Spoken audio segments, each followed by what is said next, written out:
দশে মহরম রোজা রাখার গুরুত্ব এবার আমরা শুনবো। এই যে দশে মহরম রোজা রাখতে হবে, এটার কি গুরুত্ব আছে হাদিসের ভিতরে দেখেন কি বলছেন।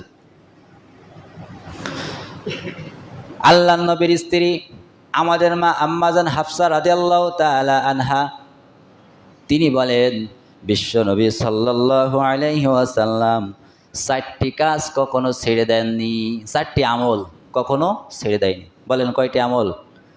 4টি আমল। আল্লাহ নবীর স্ত্রী হাফসা রাদিয়াল্লাহু তাআলা আনহা বলেন, নবীজি 4টা আমল কখনো ছেড়ে দেয়নি। 1 নম্বর হলো সিয়ামু ইয়াউমু আশুরা। নবীজি এই যে 10এ মহরম আশুরার রোজা যেটা বলা হয়, এই রোজা নবীজি কখনো ছেড়ে দেননি। 2 নম্বর হলো জিলহজ মাসের প্রথম 10 দিনের রোজা, যেটা আমরা বলি আরাফার রোজা। আরাফার রোজা রাখলে বিগত 1 বছর এবং সামনের 1 বছর মোট 2 বছরের গুনাহ আল্লাহ মাফ করে দেয়। সেই রোজা এই 10এ মহরম আশুরার রোজা। আর 2 নম্বর হলো আরাফের রোজা, যেটাকে বলা হয় ওই যে জিলহজ মাসের প্রথম 10 দিন। এই রোজা এই 2টা গেল।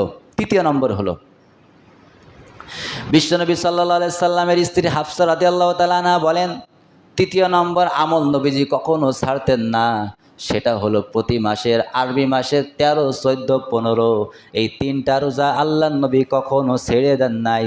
এবং 4র্থ নম্বর আমল হলো নবীজির স্ত্রী বললেন, 4র্থ নম্বর আমল ফরজ নামাজের আগে যে 2 রাকাত সুন্নত আছে, এই 2 রাকাত সুন্নত নবীজি কখনো ছেড়ে দেন নাই। বলেন সুবহানাল্লাহ।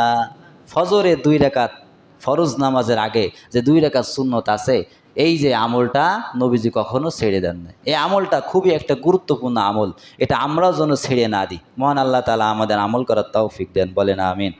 তাহলে আমরা জানতে পারলাম 10এ মুহররম রোজা রাখার গুরুত্ব, এটা নবীজি কখনো ছাড়ে নাই। ছেড়েছে নাকি বলেন? নবীজি ছাড়ে নাই। এই ক্ষেত্রে আমাদেরও দরকার যে 10এ মুহররম আশুরা রোজাটা রাখা।